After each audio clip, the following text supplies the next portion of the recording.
The big question is, are headstands safe for your neck? I get this question a lot in my practice, and today I'm going to share with you the top 3 things that are important to have in order to protect your neck in headstand.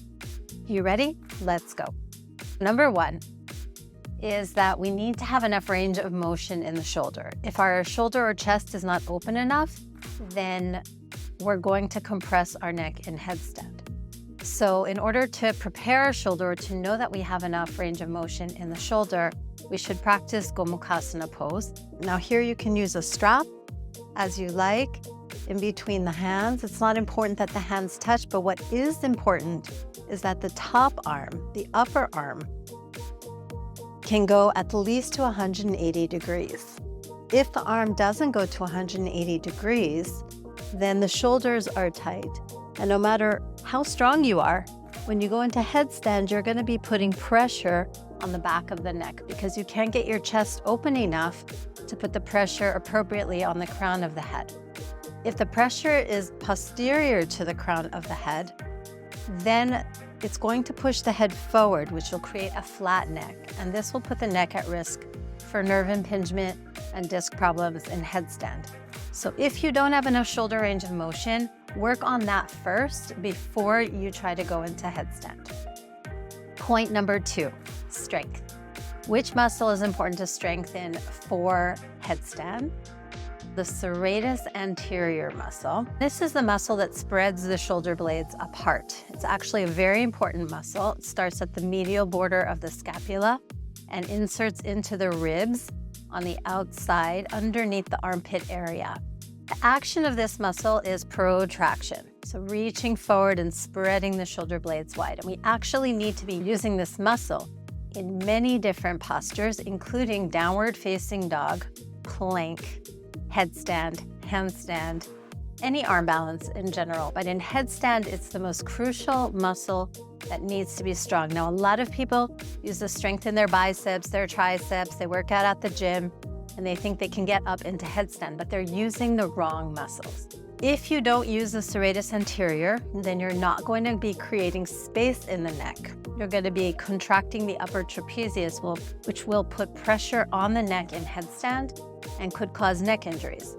So in order to strengthen the serratus anterior, we're going to work on yogi push-ups. Yogi push-ups are a pose like plank. You would go into a forearm plank position, but instead of regular push-ups, bring the shoulder blades together on the inhale and then spread the shoulder blades apart as you push the floor away from you on the exhale.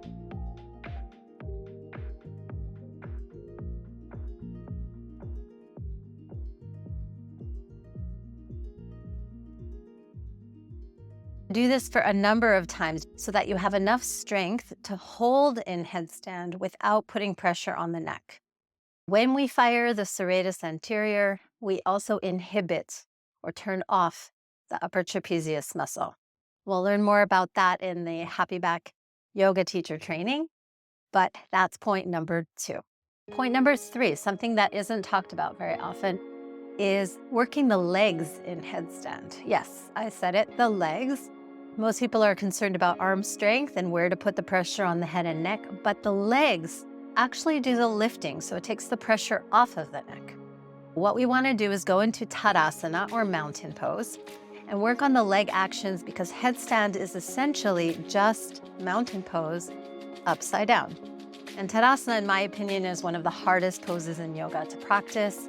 The action of the feet is essential for many standing poses and many inversions. And the important action is a slight internal rotation of the upper inner thighs, which means that we don't want the legs turning out. We want the inner thighs going back. And we can do that by practicing in Tadasana with the block between the legs.